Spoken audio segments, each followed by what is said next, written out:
Eyal Mehiber is a South Florida multifamily entrepreneur and founder of Equity and Coastline Group. Over the last 25 years, he's acquired, brokered, managed, stabilized, and exited a few thousand units across 40 properties. Eyal Mehiber, welcome to the podcast. Thanks for having me. Thank you so much for coming on. It's been great to get to know everybody, and I'm sure you're going to be a great guest. So first of all, and by the way, I'm also going to interview you, but you can go with me first. Yeah. Okay. First of all, you immigrated to the United States knowing zero English, no background, no foundation. What was it like? It was bad. It was bad? Went through a very rough time. You know, I'm over here, no family, no friends. I had an uncle. I was supposed to come for a visit. It turned out he got very sick, and I had to take care of him. It wasn't easy, because he was a single, older gentleman in his 70s. He never had children. And you can only imagine, I'm a kid, at 16 years old, what do you know? You're stupid, not you. Present company excluded, you're 15 years old, I'm impressed. Thank you. I'm impressed. We'll talk about you later. But anyway, at 16 I came here, I had no family, no friends, no English, and I had to literally reinvent the wheel about myself. So what was the process of doing that? Your uncle gets sick, you come over. I come over, before he got sick, they sent me over, or during that time, I had to finish my high school. Yeah. Because remember, it was in the middle of if you come for a visit, go back, it's one thing. But I ended up staying, right? So I had to finish high school. I was sent over to a place called Rochester, New York. Mm-hmm. Yeshiva. Yeah. Over there, basically, I took classes in English and some biblical stuff too. But just imagine, not knowing the language, I had a Shakespeare class. Wow. So every single night, except Friday night I went to the rabbi for dinner. Every single night, I basically listened to talk radio. To learn English? To learn English for some 3 to 4 hours straight. Wow. No break. And I wanted to have that sound in my ear. So basically I would write down words that I did not understand. Basically I wrote down everything. Okay. And I used to just go over and over again in my head every single night. I didn't have any friends. I didn't have time to be a child. That was a time for me to do a lot of growing, because I needed to learn the language. So you come to the United States, you don't know English, you know nothing, and all you're doing is spending your time learning the language. From that work ethic, what do you think pulled you into real estate from that? So real estate did not come for years later. Remember, I'm still 16 years old. Yeah. I came down, then I went back to the city. My uncle used to own a little place on West 86th Street. Basement where he used to fix the Torah. Be subscribed, so he used to travel all over the country and fix Torah. So he had like a few rooms. So he told me, my brother was there too at the time, say, you know what, why don't you guys put up some copy machine from Xerox? You can list it, and you can make copies for people, and you charge 5 cents, 3 cents, something, whatever, money coming in. We did that, and then I moved to a bigger place. We grew a little bit. And I was happy, making a few $1,000 a month, no big deal. And it's a funny story, I was making color copies of some big mansions, 5,000 mansions, 7,000 square feet, okay? And I'm thinking, boy, I would love to own one, okay? And you know what? God is a funny sense of humor, because you don't know what path you're going to go. You don't know. I met my wife in New York some 37 years ago, maybe more. And we stayed in New York for a while, and she always had a vision. You know what? You're smarter than this. You can do better. You know, by the way, marrying a smart wife, very, very important. I had many opportunities to marry someone not so smart, just for the idea to get married, and I didn't want to do that. I wanted someone smart that can take me to the next level, Someone that can push you. push me. I always want to be the stupidest man in the room. I had to grow up fast. At 16, 17, at 18, 19 years old, I was dating girls 5 to 7 years older than me before my wife came. Because I couldn't relate to the people my age. Wow. Does that make sense? Yeah, Right. definitely. Why, when you entered real estate, did you choose multifamily? So, because I wanted to make money. So first of all, I wasn't a principal until I was a broker first. I was selling real estate, buying. Yeah. Not necessarily, I didn't buy for my own account, but I was a broker. So first year was very difficult, I didn't make any money. And then I started making money. I was a top agent in my office, 1998, 1997, 1999, 2000, top selling agent, top listing agent, you name it. And I was comfortable. I was making over $200,000 a year, maybe more, maybe $250. But my wife will see the people that I will sell properties, and they will buy it in 1 year for like $6 million, flip it the following year for $8 million. Wow. Buy it again for $8 million, flip it for $12 million. So you know what? You're fine, you're making some money, but I want you to be them. Yeah. I want you to be one of them. I'm like, are you kidding me? I'm happy. No, you're not happy. So I started getting involved in buying real estate for our own portfolio. So you would buy it and then flip it. Correct. That's where you started off. Right.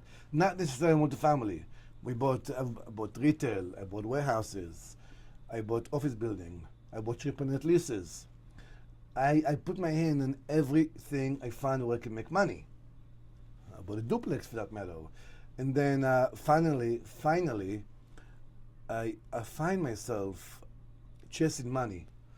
So while you're making money buying retail, office, and whatnot, but the big money is multifamily. Why multifamily? Multifamily is where I like to think of it as a forced appreciation. What does it mean, forced appreciation?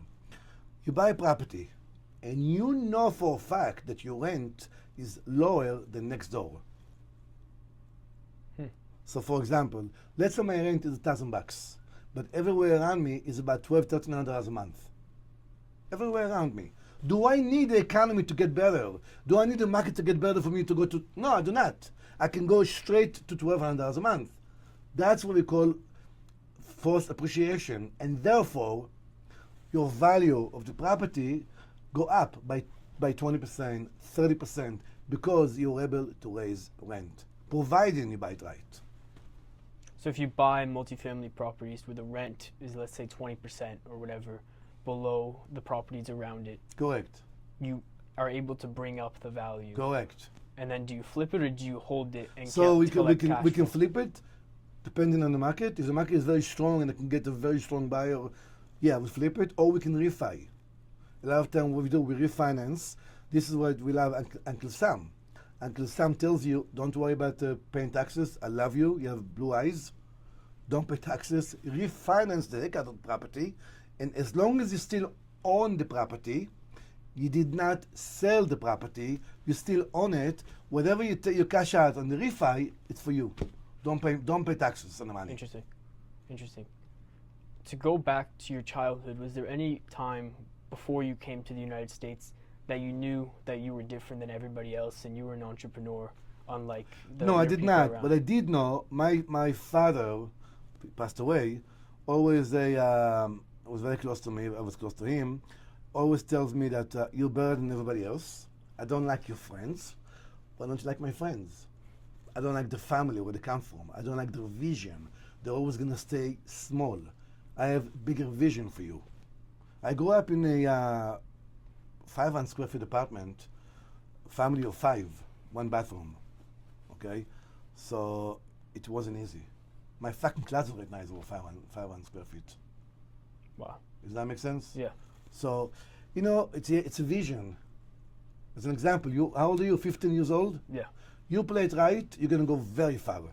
Someone like you at 15 years old is stupid. Most people are not as smart as you are. They want to go out and party. They don't think about. They have no vision.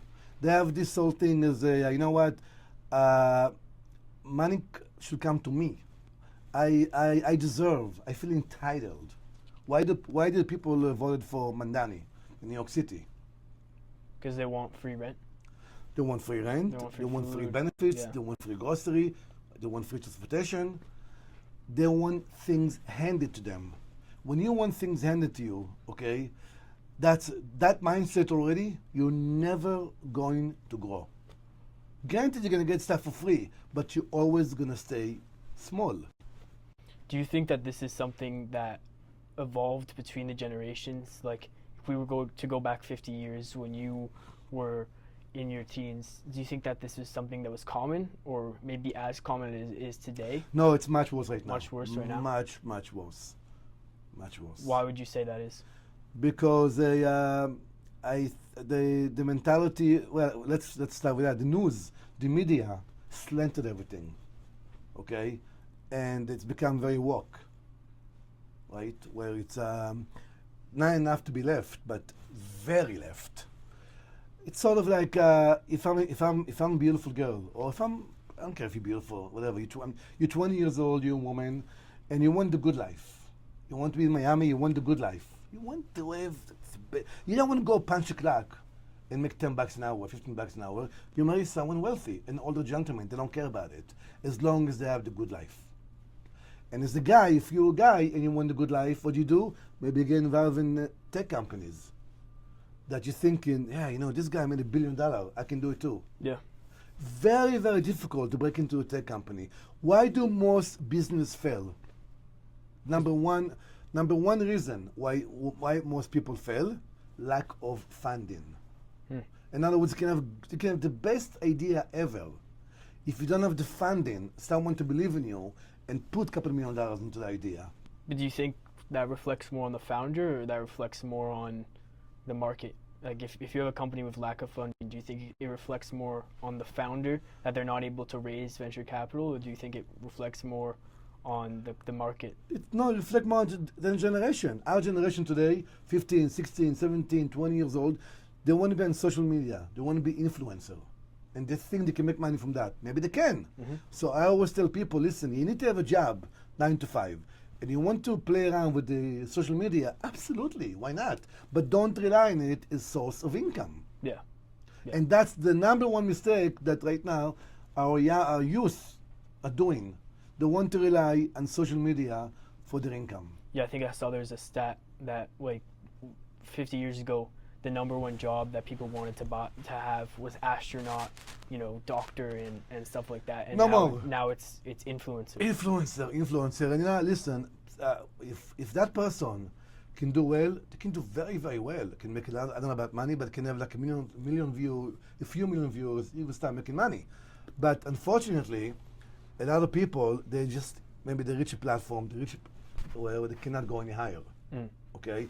And it's okay, you can be a good influencer. First of all, I hope if that person's an influencer, I hope they have a good marketing strategy, not just to sell their body. Yeah. That's a terrible thing. The people do that all the time. They want to sell their body, and unfortunately, they get a lot of viewers and a lot of followers. But at the end of the day, I believe that youth like you are very smart at times, and you just need to tap in to what you like. Tap in what is your strength, and go with that. Interesting. Does that make sense? If you were 18 today, would you start real estate, or would you start a different industry? Absolutely real estate. I'm sorry I didn't start it earlier. I started real estate when I was in my 20s, 26, 27. Although I owned my first house at the age of 18. Wow. Yeah. What is one thing that you misunderstood at the beginning of real estate?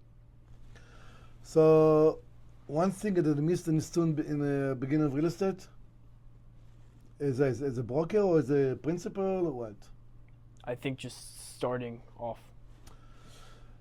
So it's a myth that people want to start big, and it's very difficult. You gotta start small.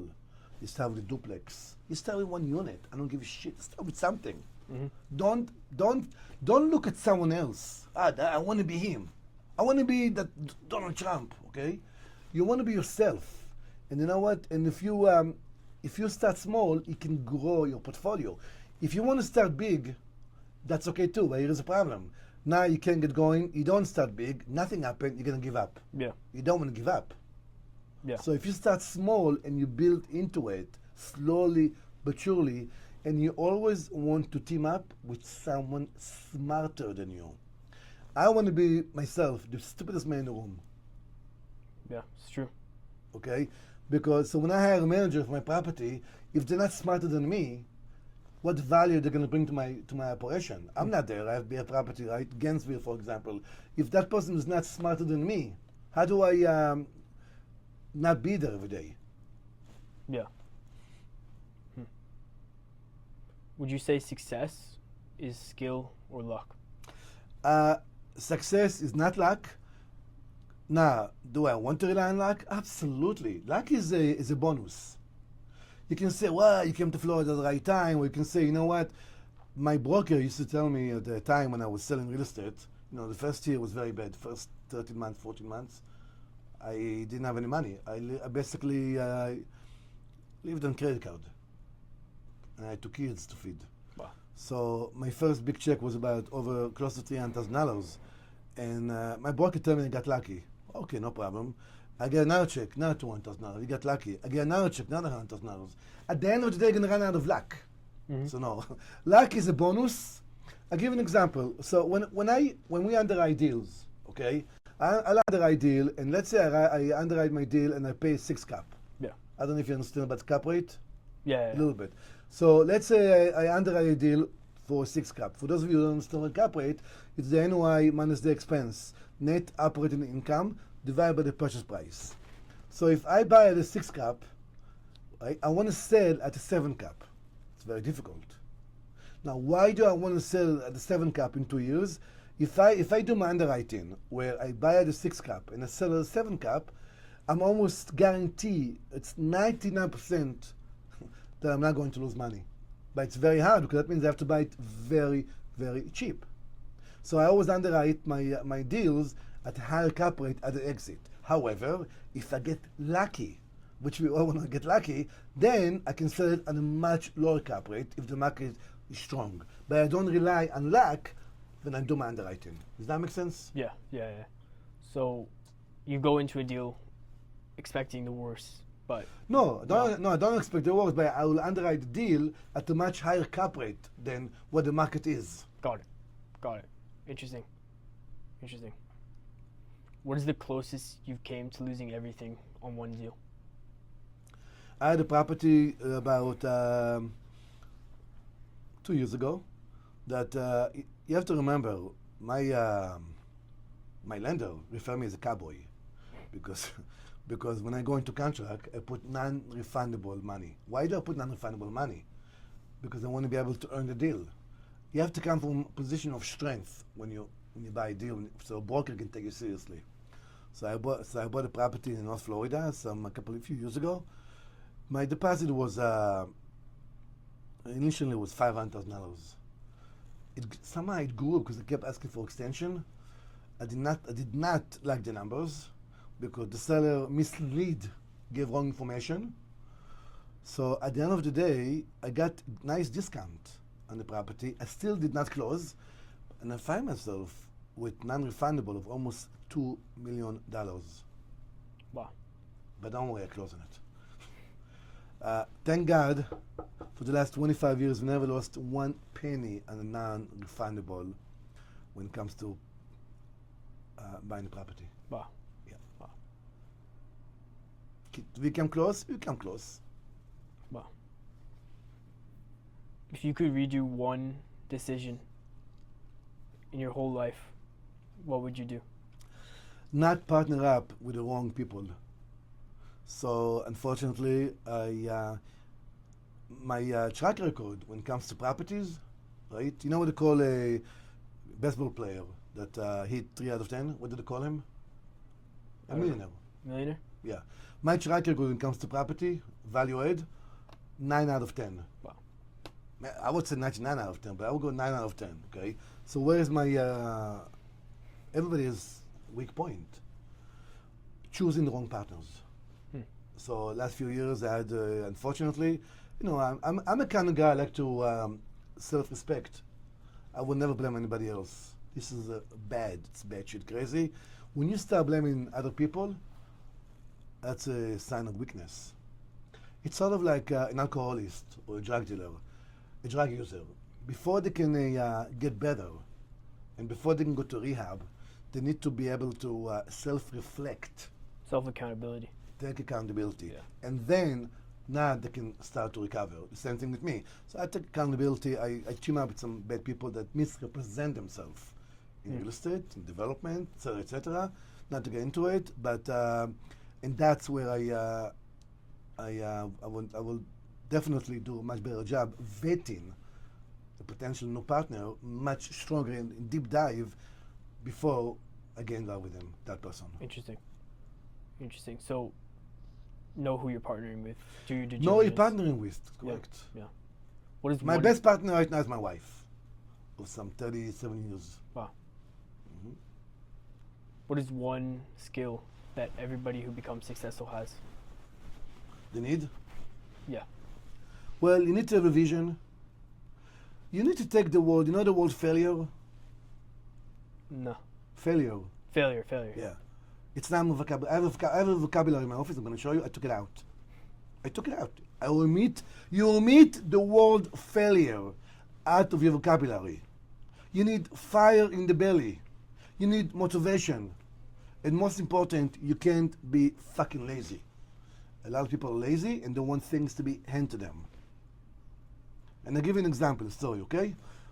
This is a funny story. It's a legend. This guy goes to church on a Sunday and he prayed to God, "Dear God, can I please win the lottery?" Sunday, nothing happened. Monday, nothing happened. You know the story now? No. Of course not. Tuesday, nothing happened.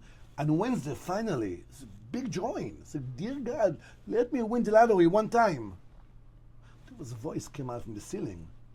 "Hey, John, you gotta buy a ticket." Wow.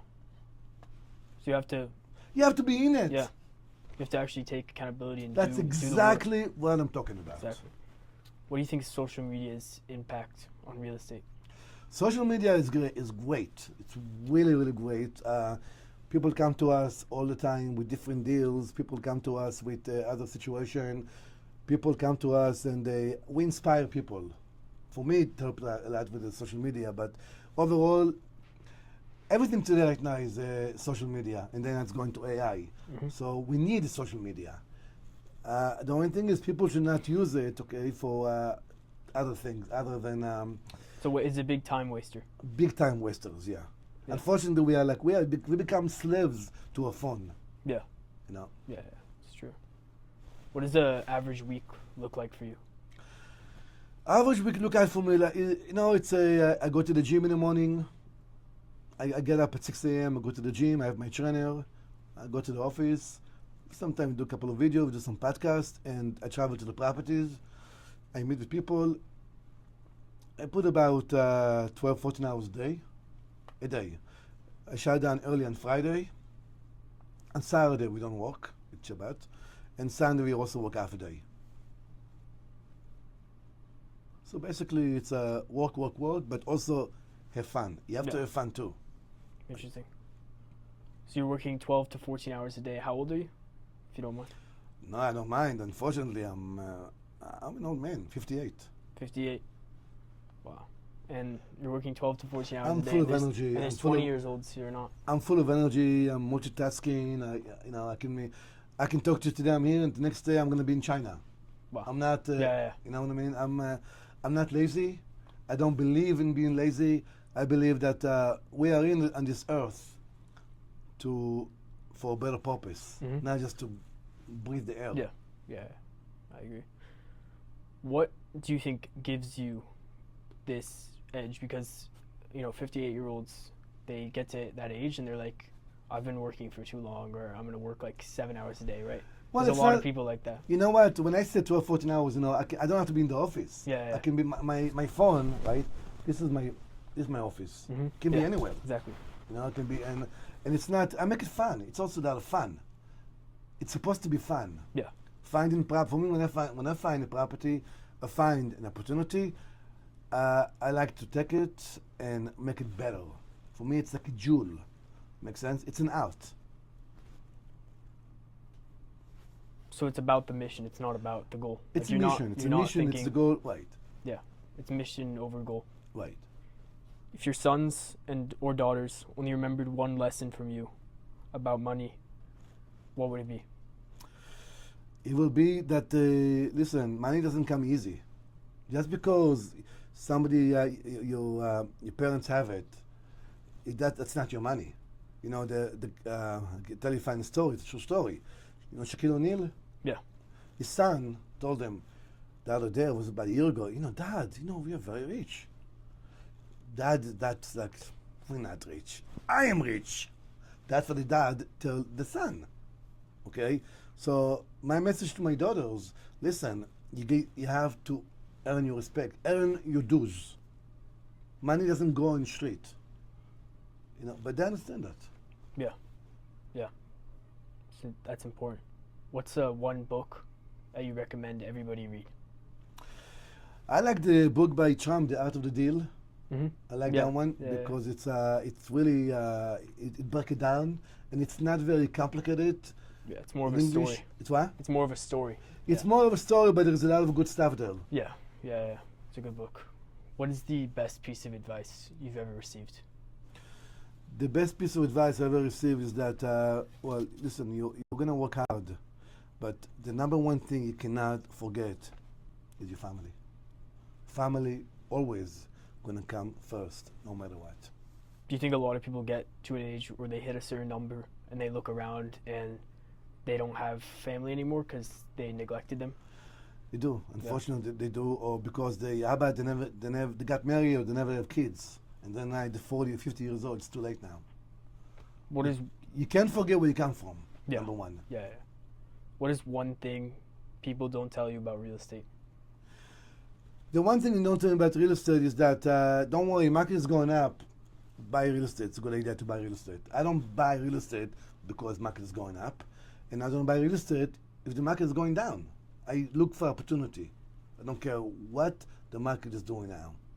Every building stand by itself. Every opportunity stand by itself. Interesting. So single out everything. Right. Yeah. What is your goal for 2026? My goal is to, we sold a lot of our units after COVID. My goal is to get back and to buy another 10,000 units. Not necessarily 1 year, but next 5 years. Interesting. What's your goal for the next 25 years? No, you need to retire. You need to retire? Of course. How about 10 years?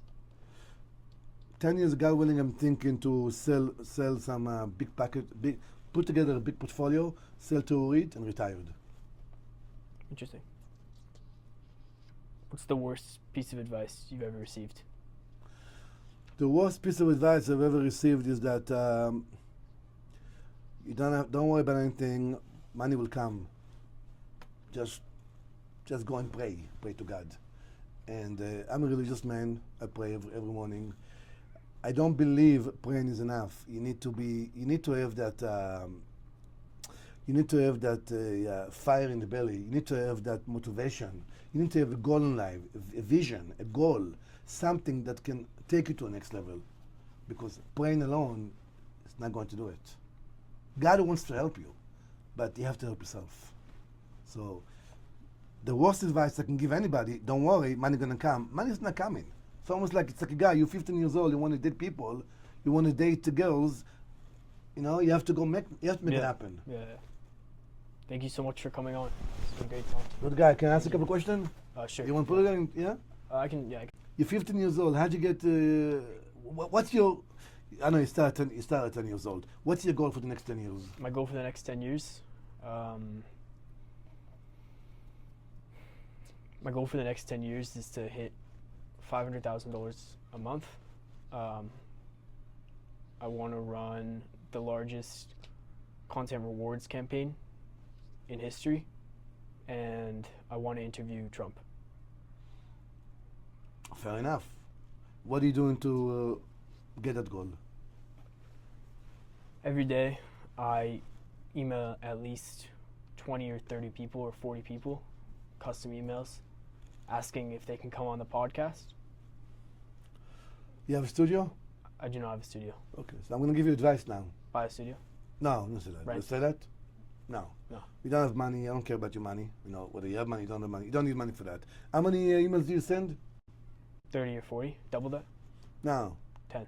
10 exit. 10 exit. 300. And I 300. guarantee you, you're going to see some results. Yeah. Okay? It's true. Do that. Okay. Thank you. Thank you.